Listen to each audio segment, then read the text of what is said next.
What is going on, everybody? Welcome back to the Yankees Avenue podcast. It is Thursday, March 21st, 2019, and yeah, we sit only 1 week away from opening day and less than a week until MLB The Show 19 comes out. So obviously this is going to be the last video with MLB 18 gameplay. So from next week on forward, it's all going to be MLB 19, including an Aaron Judge player lock series and possibly a franchise or a March to October series.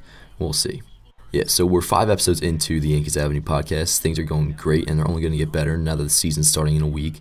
And real quick, just want to mention, don't forget to use code NYYHR for $20 off your SeatGeek order. It can literally get you 2 tickets for $10 total. Regardless of what you get, it gives you $20 off your SeatGeek order, so be sure to use that. As I mentioned before, MLB The Show 19 comes out. It comes out in about 5 days. I will be playing that at 12 a.m. on March 26th, and the video will be coming up a few hours later. And then 2 days later, Yankees open up against the Orioles at Yankee Stadium, which I'll be going to that as well. It definitely is the best week of the year, and we got a lot to talk about today on the Yankees Avenue podcast. Starting out with that the Yankees signed Gio Gonzalez this past week to a minor league deal worth $3 million if he makes the majors, which he will. He gets $300,000 per start, which could top out the contract at $12 million.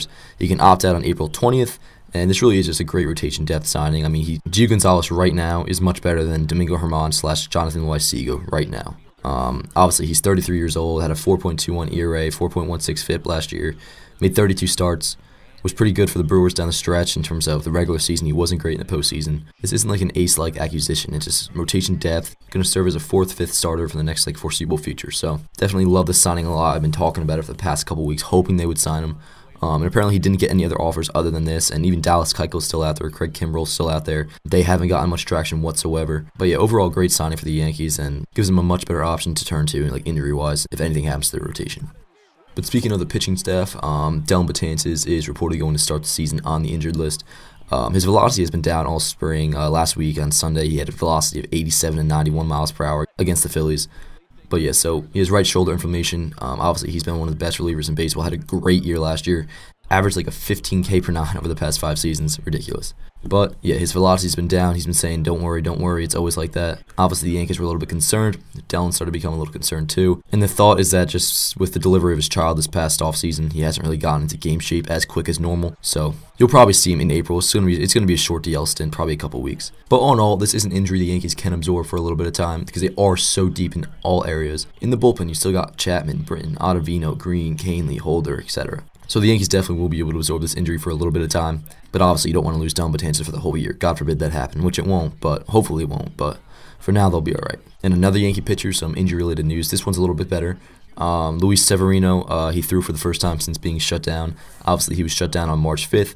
He threw on flat ground yesterday, and the report is still set that he will return in early May. So not much news there, but it is nice to see that he threw without pain. Obviously, he wasn't throwing any sliders or anything like that, which is what caused the shoulder pain according to Severino. But definitely glad there's no setbacks as of now.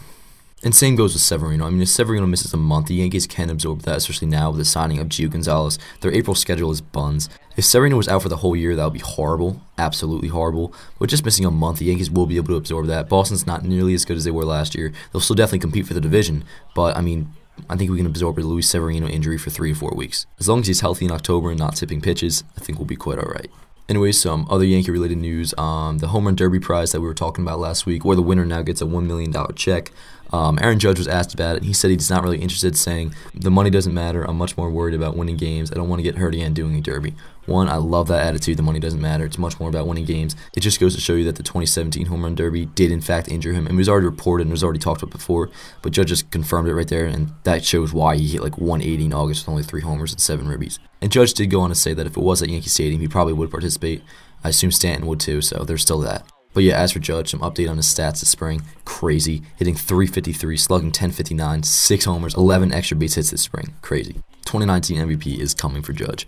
And speaking of MVPs, we're going to do Yankees season award predictions. So what it's going to be is just Yankees MVP, Yankees Cy Young, Yankees Rookie of the Year, and Yankees Comeback Player of the Year. So I'm just going to go over these real quick, what I predict who will be what. I have Aaron Judge winning MVP of the Yankees and MVP for the entire league. For Cy Young, I have James Paxton winning the Cy Young. Obviously, Luis Severino will be some contention there, and Masahiro Tanaka as well. But James Paxton has looked great this spring, and hopefully he can just stay healthy and put it all together. Have a great year. Rookie of the Year, there's obviously not too many choices for this because the Yankees are pretty much stocked in every position. No more rookies. But I'm going to have to go with Stephen Tarpley out of the bullpen. Out of any rookie, I mean, he has the best chance to win a Rookie of the Year award for the Yankees. Comeback Player of the Year, Obviously, I'm going with Gary Sanchez. He has looked pretty good in spring training the last couple games, and there's no way he hits 186 again. He'll hit at least like 250, hit 30 homers, driving close to 100. Anyway, so we're going to switch over to the question side of things.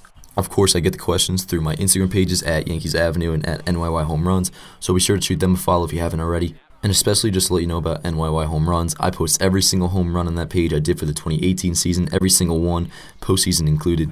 So for 2019, we're doing the same, and we post them literally within about 10 minutes. So be sure to follow that. You get the exit velocity, season total, career total, all that jazz. Alright, so starting off with the questions, Sal_Prince Divali asks, World Series prediction. I'm going to go with the Yankees-Phillies 2009 rematch. Matt Minakis 12 asks, why do we have so many goddamn injuries? I don't know, but all I know is I tweeted out a few weeks ago that the Yankees were very lucky they haven't had any injuries so far, and I'm grateful for that. And that was the same day Luis Severino got shut down with a shoulder inflammation, and since then it's all come downhill. So if you call me a jinx, I totally understand that. Sam Cohen asks, who do you think is going to get the most action out of the pen this season? Out of the pen, I would probably go with innings-wise, it'd probably be Chad Green. Other than that, Adam Ottavino, Zach Brand, they're going to be 1 to 2 inning guys, so those guys. New York Yankees Report, good guy, asks, breakout player for the Yanks this year. Breakout player this year, breakout, I'm going to actually go with James Paxton. It may not seem like a breakout, but in terms of just putting a whole healthy season together, James Paxton, I think he's really going to show people that he's much better than people give him credit for. _JCR_84F asks, who will lead the team in doubles, Miguel Andujar? Is Ellsbury ever going to actually play in a game this year? Honestly, it seems like it, so be ready for Ellsbury in the starting lineup at one point this year. Not to start the year out, of course, but by the time he's like healthy and ready to go, I mean, it seems like the Yankees really are going to consider him like a major league outfielder still. Do you think Gio will ever start a game for the Yanks, and if so, how do you think he will do? Yeah, he'll definitely start a game for the Yankees, and I think he'll be more than serviceable, more serviceable than Domingo Germán and Jonathan Loáisiga at this point in their careers. Gio, that was a really good signing. Who do you have in your Final Four and championship? So I actually don't watch college basketball. March Madness is one of my least favorite times of the year because it takes away like the talk around from baseball.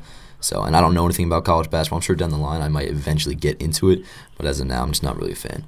Nepstein24 again asks, favorite player on the Yankees? Favorite player on the Yankees right now, it was Gary Sanchez for a while, and it still may be tied, but it's got to be Aaron Judge at this point, just with the way he carries himself. Obviously, his on-the-field performance, future captain, so Aaron Judge.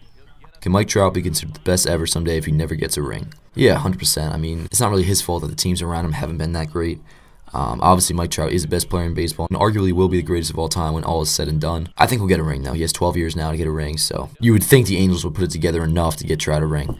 When do you think the Yankees should extend Judge? I would say after this year, like headed into his arbitration years, that's when I would extend him, get those years bought out, and then obviously give him like 4 or 5 on top of that. Parental advisory explicit content says, based on spring stats, who do you think our biggest threat in the playoffs is? The Houston Astros, I would say, definitely our biggest threat. RJ_Logo13, Voit versus Bird. Well, if you didn't know, both of them will be making the opening day roster this year because obviously Aaron Hicks will miss the opening series. Personally, Greg Bird by a slight edge, but I really like them both a lot.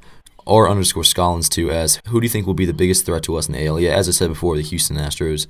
Gmoney_19 asks, where is Montgomery? I talked about this a couple episodes ago, but Montgomery is set to come back sometime in the summer. He's still recovering from Tommy John, of course. He has thrown off flat ground, so the progress is starting, so it will be nice to see him this year. Scarney2 asks, is Tanaka overrated? No. Luke Bedford, are the Yankees real? Yes, they are. CrispyBacon_25 asks, what do you think about the Trout deal? Was it a good extension?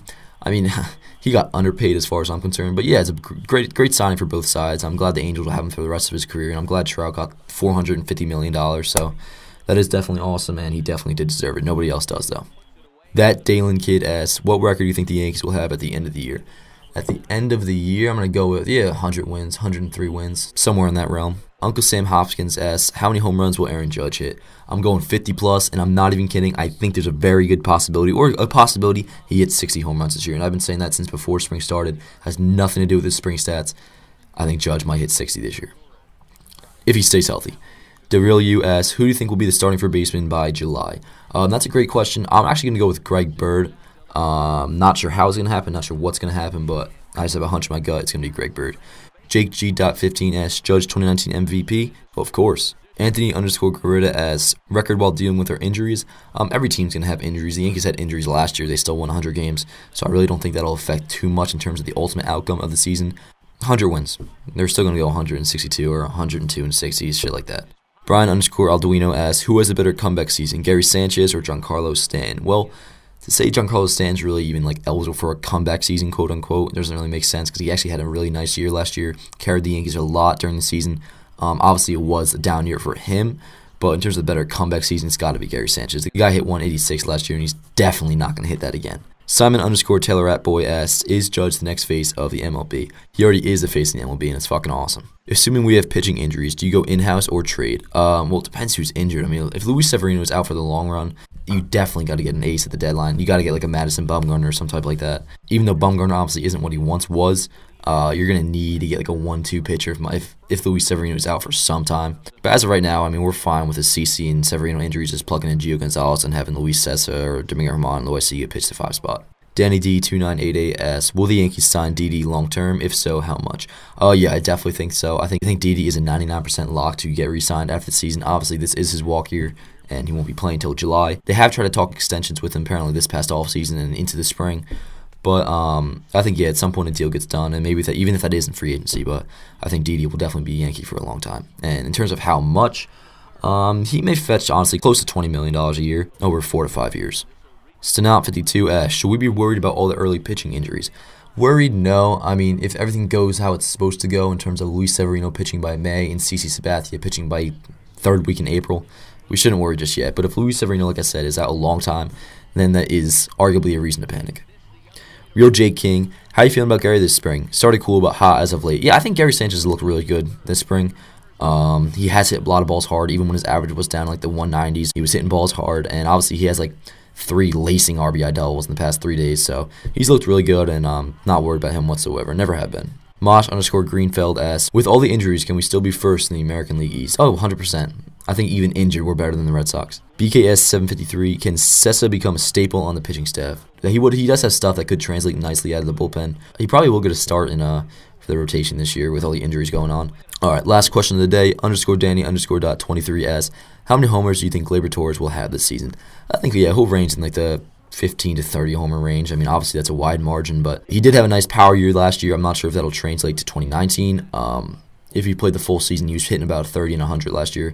All right, so that's going to be a wrap on the 5th episode of the Yankees Avenue podcast, the last podcast before opening day, so that's awesome. And quick update just to let you guys know, so obviously opening day is Thursday, a week from yesterday, and obviously we do the podcast every Thursday. I'm going to be at opening day, and a lot of you guys have been asking me to like film it and vlog. That's a possibility, really depending on if Pat goes or not. The podcast very well could be Friday instead of the Thursday, so that way I can get home, we can talk about opening day, all that jazz, and then have it come out on Friday, which actually is an off day for the Yankees. So you could have Yankees content all spread out throughout your week. So we're probably going to move the podcast to Friday, and maybe every Friday from now on, I'm not sure.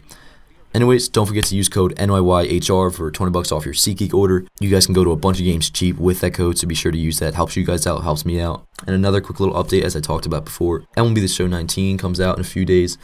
Obviously, I'll be getting that, and we'll be putting up a lot of content with MLB 19 right away. So be on the lookout for that, be on the lookout for opening day content, and be on the lookout, of course, for the Yankees Avenue podcast every week at 5 p.m. Eastern Time on Thursday or Friday. All right, so be sure to follow at Yankees Avenue and at NYY Home Runs on Instagram, and at Dan Allen Rourke on Twitter and on Instagram as well. And we'll see you next Friday as the Chase for 28 begins. Her body's gold like September. She burns through the night like an ember. And all those things we try forgetting, I remember. But we say we all fine, we all fine. Sunny day dreams and we up now. Vodka lemonade, I serve it up, it goes down. 75 degrees in a dope sound. All you need to live fine, to live fine. A little sunshine cause she need it. A dose of rainfall in the evening. The waves crash down and we feel them. Say here's through the nights we steal them. And I be running cause I figured out, the more I slow down, the less I get out.